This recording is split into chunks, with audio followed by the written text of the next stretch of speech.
Halo, ketemu lagi hari ini dengan Mama Eji. Duh, 1 hari nggak buat roti, rasanya nggak ada yang dikunyah. Dan ini ya tuh, ini spesial banget kali ini rotinya. Kalau lembut, empuk, nggak usah ditanyain lagi. Jika kalian udah ikutin resep-resep Mama Eji sebelumnya, pasti kalian udah tahu bagaimana hasil dari roti yang kita buat. Empuk, lembut, tentunya yang udah berhasil ya. Kalau belum berhasil, tetap semangat, coba lagi. Mumpung pabrik tepung itu masih belum tutup, jadi masih banyak kesempatan.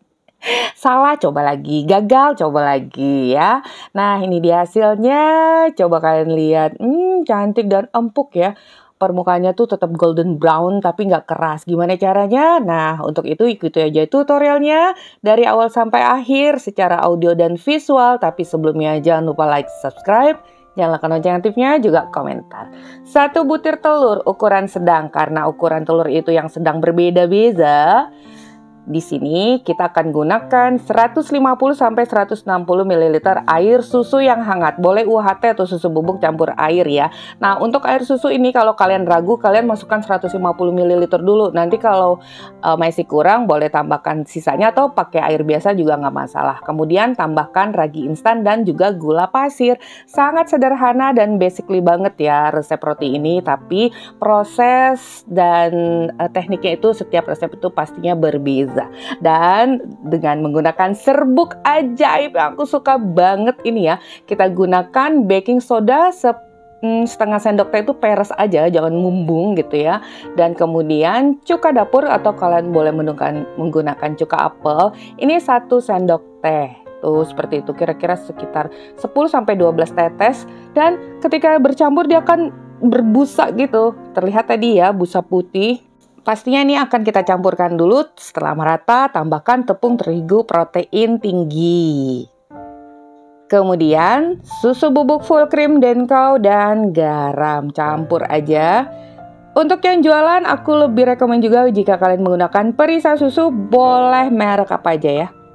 Nah, ini kita tambahkan perisa susu. Oh ya, jadi bagi kalian yang baru ngikutin channel Mama Eji, aku tuh suka banget mendapat formula yang baru. Bagaimana dengan kalian dengan penambahan cuka dapur dan baking soda. Baking soda ya, bukan baking powder. Karena baking powder dan baking soda itu berbeda. Nah, ini kita campurkan dulu sampai merata. Kalian bisa lihat konsistensinya cukup lunak, nggak usah khawatir. Kemudian tambahkan dengan butter atau margarin yang udah dicairkan. Ini aku menggunakan butter margarin dari Royal Palmia, lebih ekonomis, jadi aku cairkan aja karena tadi agak lebih keras gitu ya, agar mudah untuk dicampurkan. Nah, ini kita bulatkan sampai udah bisa menyatu begitu, tidak melekat lagi di tangan atau di wadah, dan kita tutup. Proofing sampai double size, tentunya sesuai suhu ruangan dengan range waktu 60 menit. Lanjut, kita akan gunakan bahan isian ini istimewa banget, 2 saset Cocolatos. Cocolatos itu yang matcha ya, green tea. Atau kalau kalian nggak suka ya boleh juga ada yang coklat. Tapi ini kan istimewa, lebih terlihat mewah gitu rasanya juga. Tambahkan dengan maizena dan air. Nah, ini kita campurkan. Sangat sederhana juga ini bahan isiannya, tapi rasanya creamy dan enak banget. Ini kita masak dengan api yang kecil, terus diaduk, jangan ditinggal. Karena kalau lagi sayang-sayangan gitu kan gak enak banget ya, tiba-tiba jelek ditinggal. Kalau udah mengental seperti ini ya, kekentalannya seperti itu tuh, seperti ini dan seperti itu. Kalau untuk mau lebih kental lagi, boleh itu sesuai selera aja, bisa ditambahkan dengan cairan. Tapi kalau aku cukup segini aja. Kalau udah nggak terlalu panas lagi, kita pindahkan ke piping bag langsung aja. Kalau udah, kita sisihkan dulu ya. Nah, bagaimana dengan penggunaan formula baking soda dan cuka tadi? Sebentar, nanti ada jeda, aku jelaskan. Jadi kalian ikuti terus keterangannya jika yang belum mengetahuinya.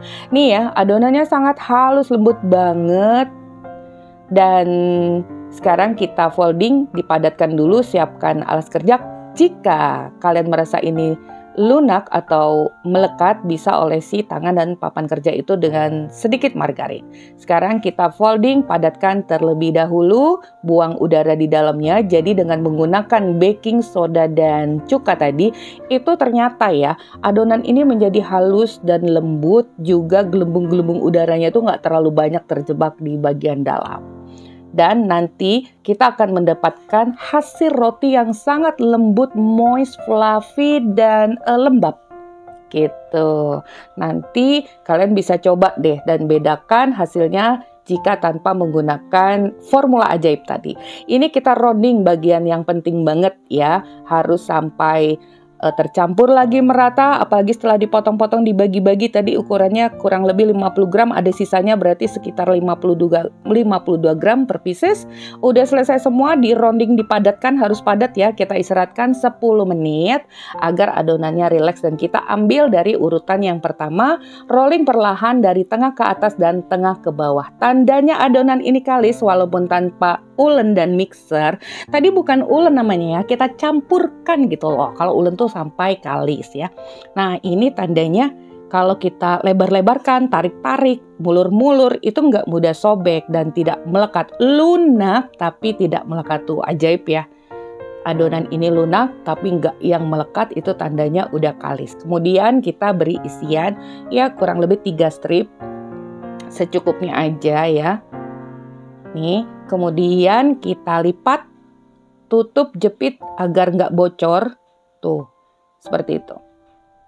Nah, bagi kalian yang masih sangsi atau masa sih pakai formula ajaib tadi, baking soda dan cuka itu hasilnya empuk, lembut, lembab, enak, apa nggak kecut?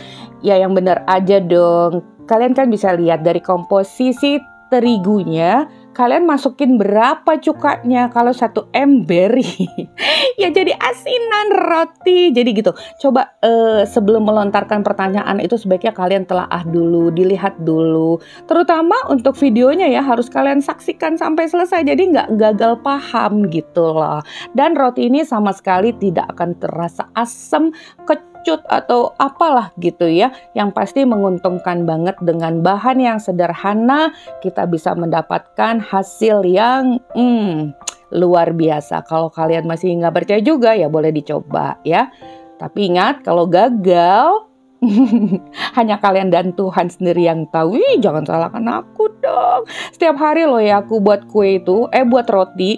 Masa sih hasil dia keras? Ya enggak lah ya. Jadi kalian juga perlu latihan yang banyak. Nah jadi jangan lupa setelah kita rolling bagian atas dibalik, kemudian dipanjangkan, ukurannya tadi sekitar 25 kali 10 cm. Ini cara aku yang termudah ya untuk buat adonan roti bentuknya seperti bagel donat ini.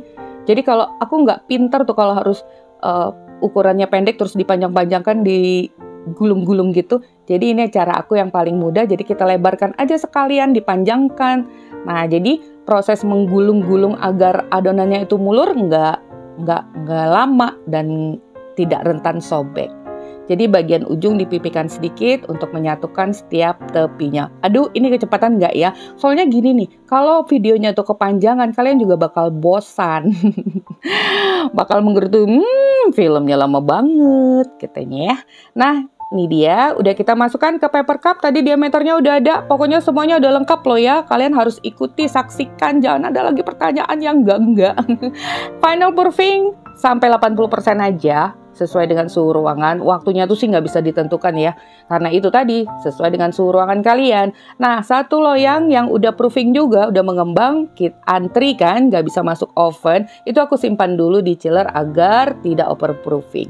Ini aku oleskan kuning, telur, dan air susu dengan madu opsional. Dioleskan, ingat 10 menit sebelum masuk oven agar hasilnya itu sempurna, mengkilap, merata gitu. Dan oleskan dengan kuas yang halus dan lembut. Dengan perasaan juga ngolesinnya, biar adonannya tuh nggak gembus kena ujung-ujung dari kuas.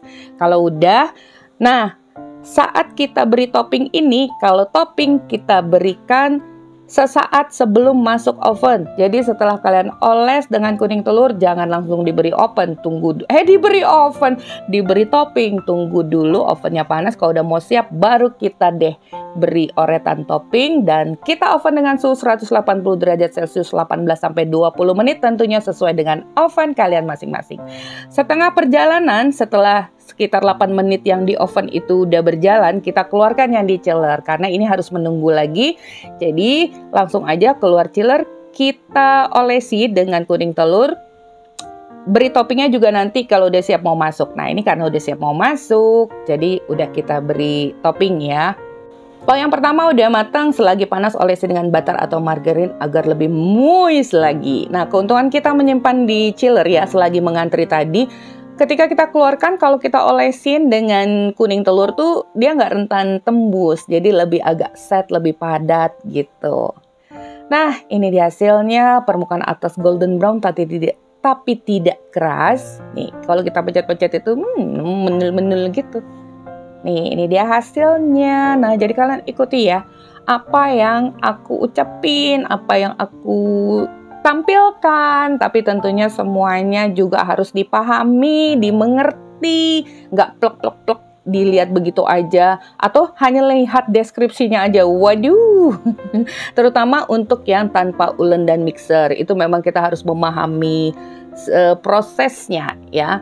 Semuanya bertahap, kalau gagal sekali, baru sekali, 2 kali, atau 10 kali, aku udah ribuan kali dan menghabiskan berton-ton-ton tepung. Ya itulah, tapi ada juga ya yang 1 kali mencoba langsung jos.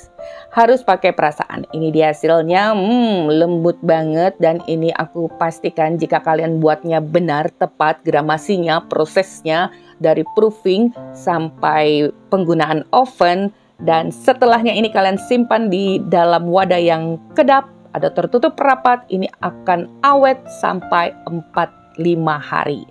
Apalagi kalau nggak pakai isian ya, kan isian ini menentukan. Tapi kalau isiannya manis, bisa sebagai pengawet juga. Nah, sekarang kita beri nama apa nih? Kita beri nama matcha wine molen aja. Wine molen itu kincir angin karena bentuknya kan seperti putaran-putaran kipas angin gitu. Atau kalian punya ide untuk memberikan nama? Silahkan tulis di kolom komentar. Oke ya? Dan jangan berprasangka lagi ya kalau roti ini akan kecut karena menggunakan cuka. Oke, sampai di sini dulu resep kita hari ini. Bertemu lagi di resep Mama Iji berikutnya. Thank you for being with me today. Wassalamualaikum warahmatullahi wabarakatuh.